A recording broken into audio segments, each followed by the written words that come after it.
Buenas noches, oyentes del otro lado del dial. Esta vez los llevaré conmigo hasta el confín del continente, ahí donde el mapa termina en blanco, donde el mar se une con montañas afiladas y el viento no calla nunca, tierra del fuego. El relato de esta noche se titula El silencio de los Selknam. Ellos eran 4, Martín y Lucía, Diego y Javier, dos parejas que se habían conocido en la universidad y que años después decidieron compartir unas vacaciones diferentes, nada de playa ni grandes ciudades. Querían perderse en el fin del mundo, respirar un aire que quemara los pulmones y caminar por lugares donde casi nadie había puesto un pie ahí. Rumbo a Ushuaia, alquilaron una camioneta y se internaron por un camino secundario, más allá de los carteles turísticos, en busca de un claro en el bosque de Lengas, donde acampar durante unos días.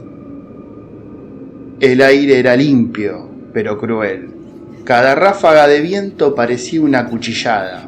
El cielo cambiaba de color a cada hora: plomo, azul profundo, naranja apagado.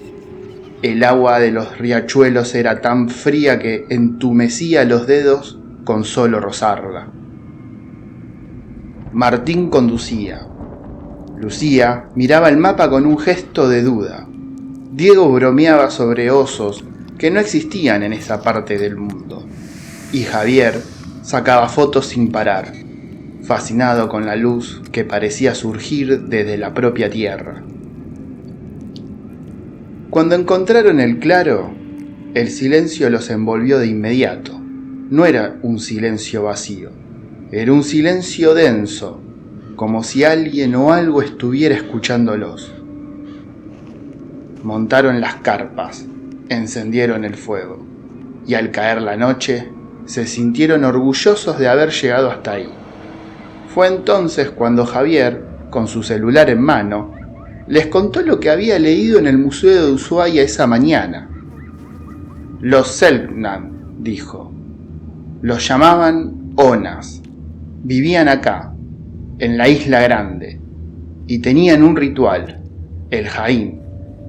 Pintaban sus cuerpos con símbolos y se disfrazaban de espíritus para iniciar a los jóvenes. Diego se rió. O sea que nos trajiste a acampar justo donde hacían teatro tribal. Pero Lucía no sonrió.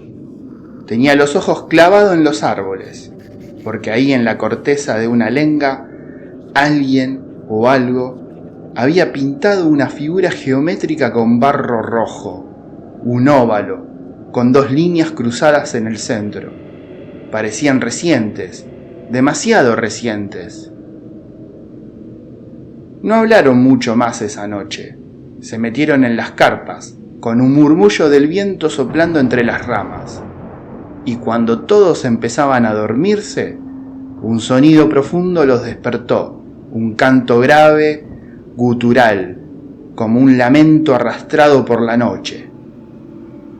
No era el viento, no eran animales, era una voz que venía del bosque. La mañana siguiente amaneció gris. El fuego se había consumido hasta las brasas y la escarcha cubría las lonas de las carpas. Martín fue el primero en salir, con las manos metidas en los bolsillos, y al rodear el claro se detuvo en seco. En la corteza de 3 árboles cercanos aparecían nuevas figuras pintadas, blancas, rojas, negras, óvalos, triángulos, líneas torcidas. Algunas parecían caras deformes, otras cuerpos alargados. Lucía se acercó, temblando. Reconoció las formas. En el museo las había visto, en fotografías antiguas de ceremonias Selknam. Era un símbolo del Jaim, espíritus, demonios que los hombres encarnaban en el ritual. Diego trató de bromear, pero su voz se quebró a la mitad. Seguro es un artista urbano con mucho tiempo libre, dijo. Javier no dijo nada, solo tomó fotos, y cuando miró las imágenes, en la pantalla del celular notó algo extraño. En la foto, detrás de los árboles, aparecía una figura alta, pintada de blanco, con manchas negras en el cuerpo. Una figura que ninguno había visto en persona. Esa noche encendieron una fogata más grande. El viento soplaba desde el canal Beagle, trayendo un olor a sal y humedad. Trataron de reír, de beber un poco de cerveza que habían comprado en el último puesto de venta, de creer de que todo tenía una explicación lógica. Pero al llegar la medianoche, volvió el canto, esta vez más fuerte, más cercano. Un coro de voces graves, profundas, resonando entre los árboles. Martín se levantó con una linterna y al alumbrar el bosque la vio. Una figura erguida pintada de blanco, con líneas rojas en el rostro, mirándolos en silencio desde la distancia. La linterna parpadeó y cuando volvió a encenderse ya no estaba. Lucía, casi un susurro, preguntó: ¿Ustedes creen que...? Nadie respondió, porque todos sabían lo mismo. No era un disfraz, no era un juego. Lo que habían visto era un espíritu del Jaín. Y así pasaron los días. El tercero fue el más extraño. Nadie hablaba demasiado. Se movían como autómatas, recogiendo leña, calentando agua, haciendo todo lo necesario para sobrevivir en el bosque. Pero la tensión era palpable. Cada crujido de rama, cada ráfaga de viento era suficiente para ponerlos en alerta. Javier, obsesionado con las marcas, se adentró solo entre los árboles. Cuando volvió, traía algo en la mano, una rama pintada con símbolos rojos, casi como un báculo ceremonial. «Están marcando el territorio», dijo con voz tenue. «Es como si supieran que estamos acá, como si nos hubieran elegido». Lucía lo miró con rabia. «¿Elegidos para qué?». Nadie respondió. Esa noche no hubo cerveza, ni bromas, ni cartas. Se sentaron alrededor del fuego, en silencio, esperando, como si supieran que los espíritus volverían. Y volvieron. El canto comenzó más temprano. Antes de que la luna se alzara, esta vez no era solo un coro, no, sino que había distintas voces, unas graves, otras agudas, repitiendo un mismo ritmo, casi hipnótico. El fuego lanzó chispas de golpe, y entonces los vieron, figuras altas, pintadas de blanco y rojo, con ojos hundidos en la oscuridad. Aparecieron entre los troncos, formando un círculo alrededor del claro. No avanzaban, no huían, solo observaban. Diego apretó la mano de Javier, mientras Martín sujetaba el brazo de Lucía. Ninguno quería ser el primero en moverse. De pronto, una de las figuras dio un paso adelante. Era enorme, más de 2 metros de altura, con el torso pintado de blanco y una máscara negra que cubría el rostro. Con un movimiento lento, señaló a Martín. Lucía gritó, pero Martín no se movió. Era como si estuviera hipnotizado. Se levantó despacio, dio un paso hacia la figura, y entonces el viento sopló con tal fuerza que la fogata se apagó de golpe. La oscuridad fue absoluta, y en ella los 4 escucharon lo mismo, un murmullo que no era canto ni viento, un murmullo que repetía en voz baja, una y otra vez: «Prueba, prueba». La noche se volvió interminable, el fuego apagado, las linternas muertas, el bosque apenas una sombra viva. Martín había desaparecido entre los árboles. Lucía lo llamaba una y otra vez, pero su voz se perdía en la espesura. Diego y Javier intentaban mantenerla quieta, aunque ellos mismos temblaban. Entonces el canto regresó, más cerca, más claro, pero esta vez, entre las voces, se escuchaba algo distinto. Una voz conocida, la de Martín. No estaba pidiendo ayuda, no estaba gritando, cantaba. Su voz se mezclaba con la de los espíritus, como si fuera uno de ellos. Cuando amaneció, lo encontraron. Martín estaba de pie en el límite del claro, con la mirada perdida, la piel cubierta de barro y ceniza. En el pecho llevaba pintado los mismos símbolos que habían visto en los árboles. Líneas rojas y negras, formas geométricas torcidas. Lucía corrió hacia él, pero Martín no reaccionó, solo murmuraba, como en trance. Ya falta poco. La prueba está cerca. Javier retrocedió con horror. Reconocía esas palabras. En los relatos del Jaín, los jóvenes eran sometidos a pruebas por los espíritus para convertirse en hombres. Pero Martín no era un iniciado Selknam, era un intruso. Esa tarde decidieron abandonar el campamento. Recogieron las cosas a toda prisa, aunque Martín se resistía. Se negaba a alejarse del lugar. Decía que no podían huir, que los espíritus no lo permitirían. Diego trató de arrastrarlo, pero en ese instante el bosque entero pareció estremecerse. Un viento helado descendió de golpe, los árboles crujieron, y un alarido profundo retumbó desde todos los lados a la vez. Martín sonrió, y en esa sonrisa no quedaba nada humano. El Jaín ha comenzado. La huida se volvió imposible. Cada sendero que intentaban tomar terminaba en el mismo lugar: el claro del campamento, las marcas en los árboles y la fogata apagada. Era como si el bosque se hubiera cerrado sobre ellos, doblando sus caminos, engañando sus pasos. Martín caminaba al frente, descalzo, con la piel cada vez más cubierta de pintura. Nadie sabía de dónde venía esa ceniza blanca, ni esa sustancia roja que parecía sangre seca, pero cada vez que se detenía, las figuras entre los troncos se acercaban un poco más. Lucía lloraba en silencio. Javier temblaba sin ocultarlo. Y Diego, por primera vez, no intentaba ser valiente. Lo único que hacía era sujetar la mano de Javier, como si ese gesto pudiera mantenerlos unidos en medio del horror.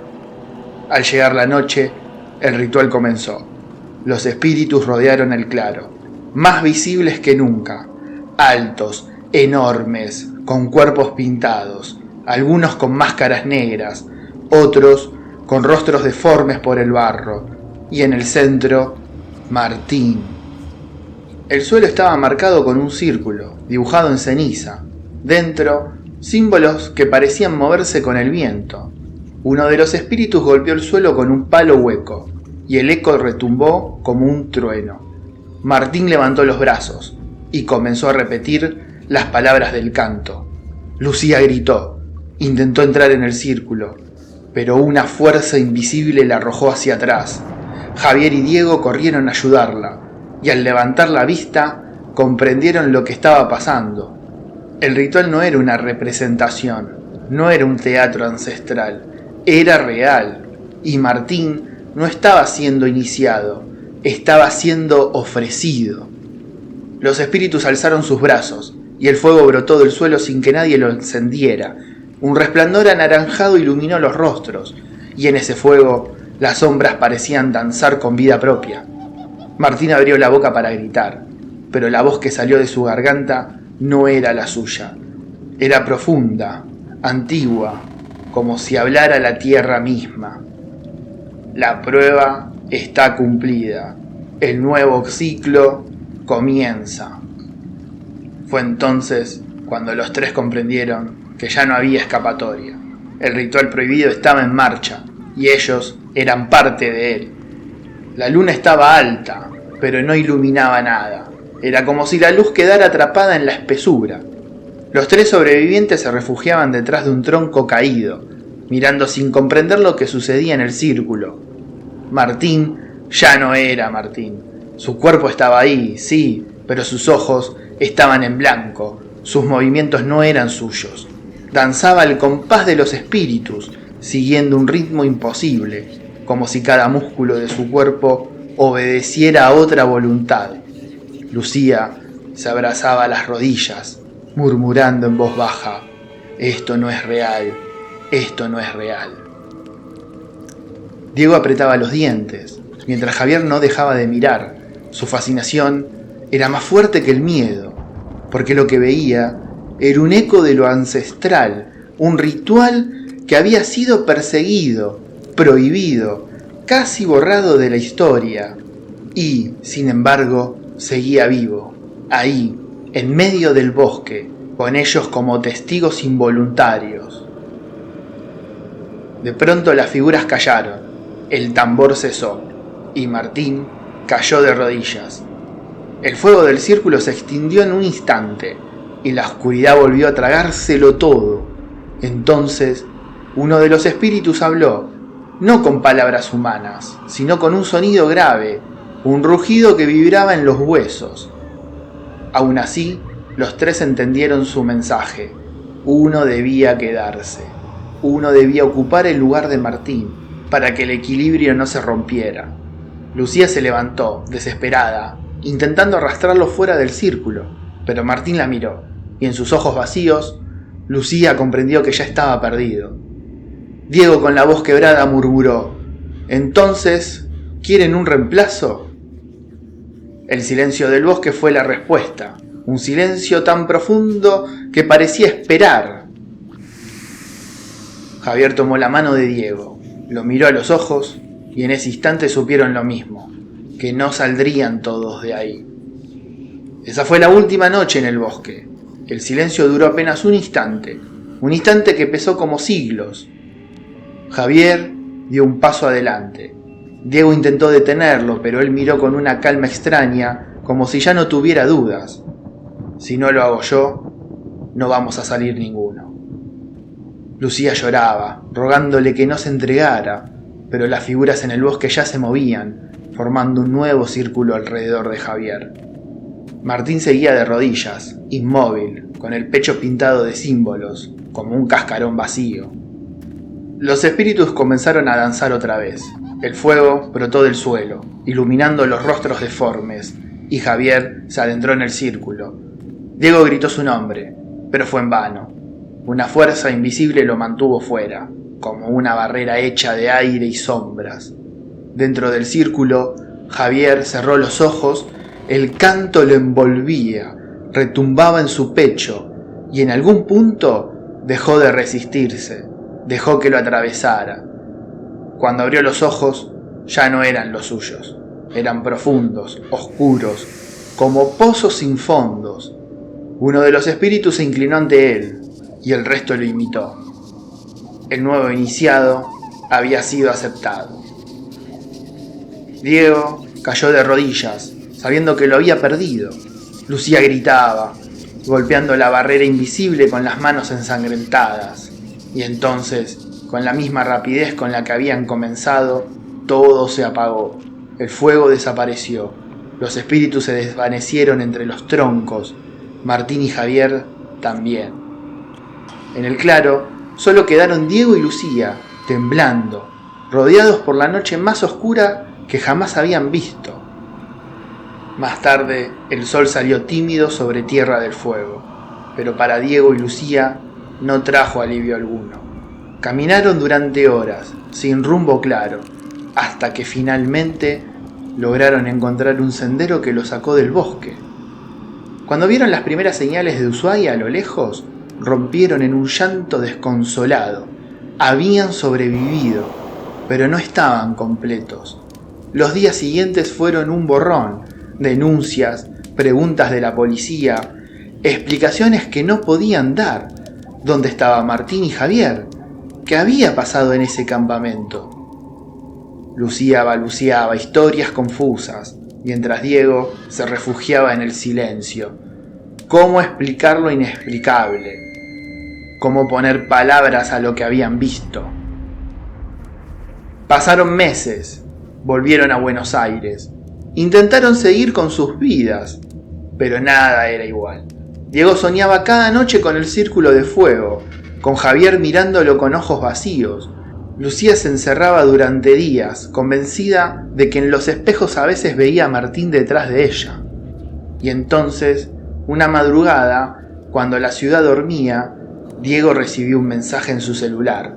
Era un audio, corto, confuso, una voz entrecortada, rota por la estática, susurrando 3 palabras.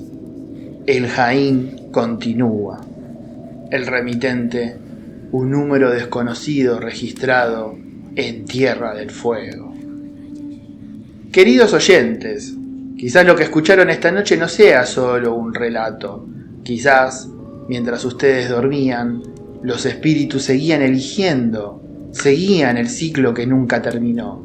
Y recuerden, cuando el viento sople fuerte entre los árboles del sur, quizás no estén escuchando al viento, quizás sean ellos los que aún esperan, los que aún vigilan. Esto fue Turno Noche.